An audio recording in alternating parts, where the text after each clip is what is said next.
What's up, y'all? State Almighty, aka the Global Dark Skinny Ambassador.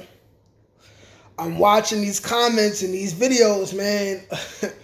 Some of y'all getting it twisted, man. I just want to state very clearly, New York Bloods are fucking dangerous, okay? They're dangerous. Just because you see one video where the Bloods took a loss, listen, I get it. Some of y'all have rivalries with the Bloods and you want to celebrate the Bloods taking a loss, but like I be saying, every gang takes a loss. Now, that story that I mentioned, yes, it happens, but don't get it twisted. The Bloods in New York are very dangerous, all right?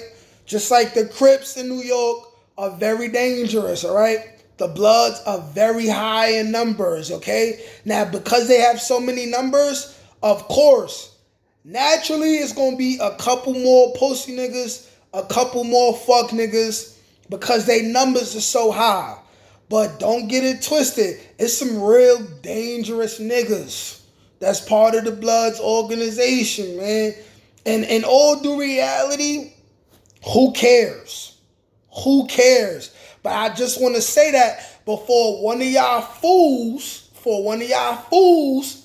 come to New York, thinking it's sweet, right? Thinking you could say whatever you want to one of these blood niggas and you get your head popped off. Like, it's that serious. It's that serious. Some of these niggas is very, very crazy, very, very dangerous, very, very violent, okay? My bro, D Nice, Mac Baller D Nice, right? He is known as the Rikers Island Slasher. Now, maybe I'll do an extensive video about him, because all I did was give him a shout-out video a couple months ago, right? But he is known as the Rikers Island Slasher. He gave 0 fucks, okay? Every time they let him out the box, he was eating somebody's food, he was ripping somebody, and then out in the town, I'm not going to go into detail, but he was putting in that work too, man. I know niggas. Like, these are serious niggas. Just because you watch that video where the MS-13 dude, he styled on whatever little Bloods was in there, let's not get it twisted. Them Bloods at that time, this is C-74 Rikers Island. All of those Bloods were between 16 to 18. And they probably just so happened didn't have any shanks like the MS-13 dude did. So they had to take that L. And yes, they probably snitched. But this is 16 to 18. We not talking about the grown dudes. We not talking about the dudes that really put it in, okay? We not talking about those dudes. New York Bloods, New York gang members are not sweet. Because, see, I got to speak on it now because I'm seeing a lot of New York this, New York that. Niggas is not sweet, B. Like, you know what I'm saying? Like the Mac Ballers and you know what I'm saying? Like the Jets and the Sex Money Murder dudes. These are serious dudes. These are serious dudes. Don't come to New York talking that dumb shit.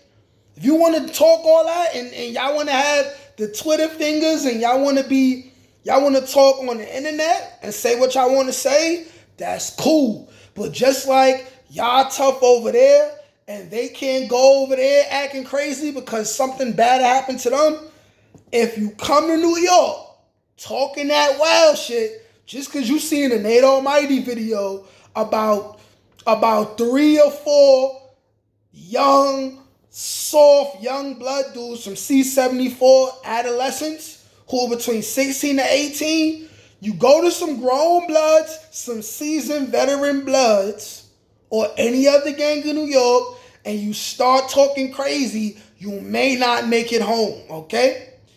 In the words of Tommy from Power, they will cancel Christmas on your ass. You know what I'm saying? I gotta come here and defend New York. I gotta come here and defend New York, man. Like, it is a whole lot of violence and drama going on in New York, man. Especially in the Bronx with these gangs, you know what I'm saying? And this is something we should not be proud of, but this is something that has to be acknowledged, all right? Do not get it twisted. Every gang in New York is very, very dangerous and complicated in their own right. So, respect other people's sets, because until we get to a point where these sets don't matter and we can all come together as one against the real oppressors who you do not see every day, because the enemies who you could see is not your real enemies. The real enemies are the people with the wealth that you don't have, because they keep it from you, and they're the ones who organize everything to have us going against each other. Until we can get to that point, I suggest everybody to respect each other's sets. You know what I'm saying? I'm neutral. I made this channel to speak on all gangs and acknowledge once again that I respect men, not gangs. I don't give a fuck if a nigga blood, crip, anything. I respect men. Men who may have done some wrong in their life, but they wisening up and they moving towards progression. I respect that. They are real leaders, real men, and real dangerous people from every set. These are the people who I want to influence to leave that life. Let's never get it twisted. This is not none of them other channels where all we gonna be doing is talking about drama and talking about gang politics and stuff like that. I'm neutral. I don't have a say-so. I don't have a dog in that fight. I'm talking about stories that either I seen or I heard from reliable sources. And in all due reality, the message is always to unite. To unite. Unite the toughest and most intellectual leaders from every gang. MS-13, Sueños, Bloods, Crips, Woos, Chews, whoever. Because at the end of the day, there's a bigger enemy that's putting us all against each other and using us all as pawns. I always got to reiterate that. You know what I'm saying? Like, share, comment, subscribe. Peace.